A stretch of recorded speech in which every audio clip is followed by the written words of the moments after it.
We might see our next tropical cyclone develop in the Caribbean Sea as we go into next week, and the reason why this is concerning is that we are near the peak of hurricane season, and the environment across the Atlantic Basin is very favorable for hurricane development if anything is able to spin up. So in today's forecast, we're going to be talking about this possibility and why this might be concerning, but why there is also reason to believe that this might not develop into much of anything, but it will still bring some impacts to some extent to the United States. Now, we are going to begin with where this system even is right now, because there has not been any development yet, and the National Hurricane Center has not noted any areas of development quite yet, but I do think that'll change here in the next 24 hours. Right now, we are watching just a broad area of showers and thunderstorms that is currently near the Yucatan Peninsula and back into the Western Caribbean Sea. Now, over the next 5 days, we are not expecting any sort of development out of this, and I don't think it's going to develop into anything until probably closer to the middle of next week. Now, granted, this is an area that if something does start to develop, it could become more concerning,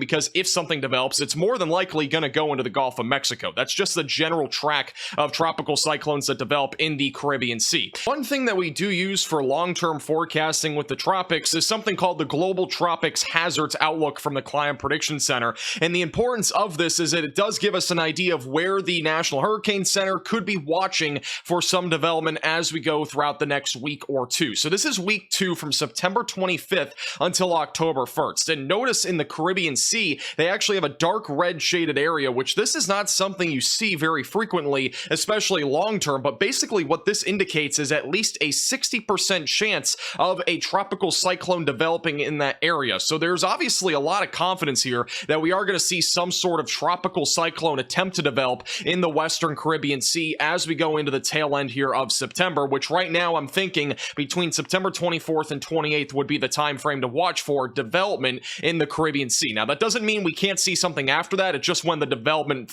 phase basically would begin. They are also noting that there's another area with medium confidence of developing back over in the main development region as we go into the same time frame. Now, as we go into week 3, not really something we're going to talk about in the forecast today, but early October doesn't look like anything imminent. They do have at least a low chance of some development in the main development region and another low shot back over in the Caribbean Sea and the southwestern Gulf of Mexico. Now, the reason why there's a concern for tropical development as we go closer to the end of September is a couple of reasons. One of which, we are in the peak of hurricane season. This is very typical to see tropical storms and hurricanes in September. But the other reason is that a lot of computer models, including the GFS, the European, basically almost every computer model that goes this far out is indicating tropical development, and they've been very consistent for the last couple of days. With that said, that does not mean things can't change, and I do think things will change. We are still well over 7 days out from any sort of impacts to the United States. This is the GFS model, for example, next Thursday, which that's 9 days from now. Think about that. That's not something that's very easy to forecast,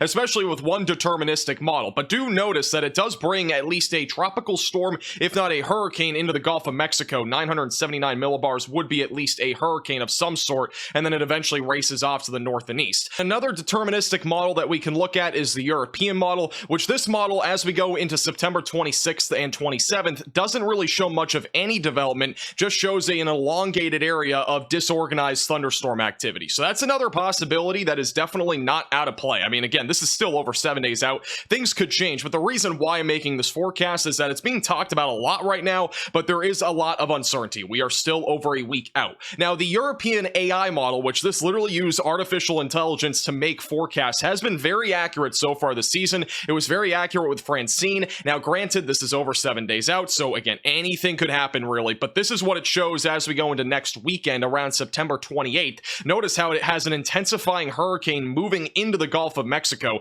964 millibars is definitely quite low. Obviously, that would be something in the range of near major hurricane status. And then as we go into Sunday and Monday of the following week, it starts to move into somewhere like Florida. So that's why there's reason to believe it could also go somewhere else. It very easily could go somewhere here into the Gulf Coast, maybe closer to Louisiana, Texas. And again, there's still a chance it doesn't develop at all. As I mentioned before, the reason why I'm using this is because the AI model has actually been very accurate so far this hurricane season, and it's constantly improving. So this is definitely something that we need to pay attention to when it comes to hurricane forecasts and forecasts in general here across the United States. The next thing I'm going to show you are the ensemble members. This is basically like a spaghetti chart, if you've ever seen one of those. Basically puts a lot of computer models into one graphic and gives you an idea of where it could track and where this thing could intensify and how intense it could end up getting. Now again, we are still 7 days out. I'm going to say that a lot, so things could definitely change between now and then, but this is the GEFS ensemble, and notice as we go into the early part of next week, this is around September 24th, notice where the consensus is for development. It's back over in the Western Caribbean Sea.